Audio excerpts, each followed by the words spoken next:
But as we're about to speak to Sherwin Bryce-Pease, our correspondent in the US, there's a big focus, Sherwin, tonight as he was talking, particularly on what is going on in Ukraine. He says, and I quote, I want to get in touch with President Putin to end the war. It should not have started. Ukraine is ready to be at the negotiating table, even going as far as saying that he's going to engage China in this one.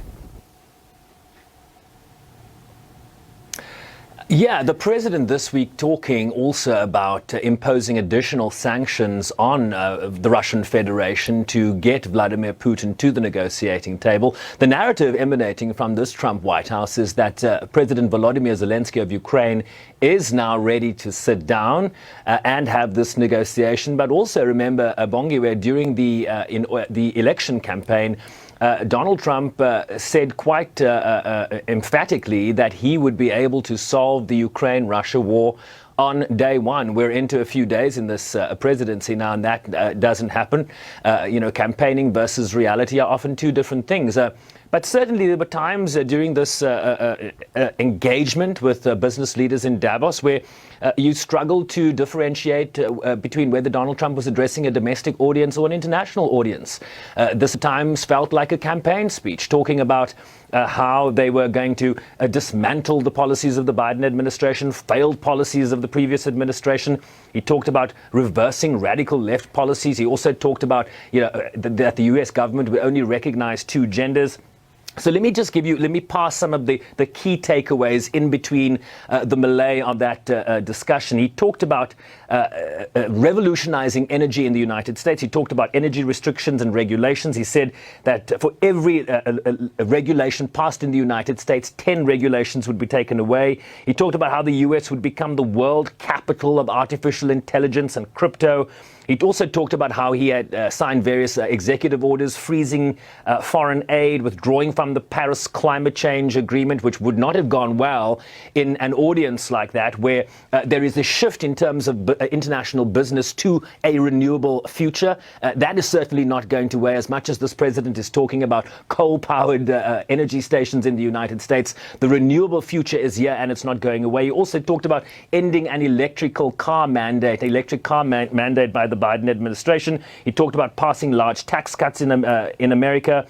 He also had a very direct message to business, Bongiwe. Come make your products in the United States. If you don't make your products in America, we will put a tariff on you. He talked about telling OPEC to bring down the cost of oil. I'm not sure OPEC takes its instructions from the US president. It's more sort of a collaborative decision-making process. But he says he will tell Saudi Arabia and OPEC to drop oil prices. That could, of course, benefit countries writ large across the world, including South Africa. He says he would demand interest rate to drop.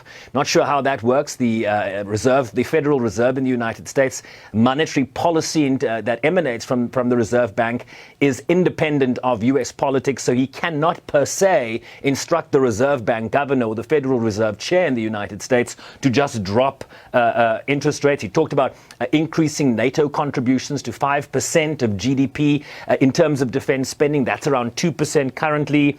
He also talked about how the Green New Deal, an emphasis on moving away from renewable energy policies in the United States. And then a big issue was deficits, trade deficits between countries. He sees this as a burden on the U.S. economy. But I just Googled the World Economic Forum's Global Future Council on Trade, and they say this, Bongiwe: trade deficits are not necessarily bad and are not a measure of whether trade policies or agreements are fair or unfair. But this president does see deficits as an imposition on the United States economy, and so will be imposing tariffs to redress those imbalances, whether that will hurt the U.S. economy or not. So that kind of is a broad summary of a sort of a disparate engagement with business leaders here by the new president of the United States. Yes, Sherwin, and it's going to be interesting when he also speaks to NATO countries, as he says he wants them to increase defense spending. I wonder how that's going to go down. But thank you so much, Sherwin, for wrapping that for us. That's Sherwin Bryce-Pease there,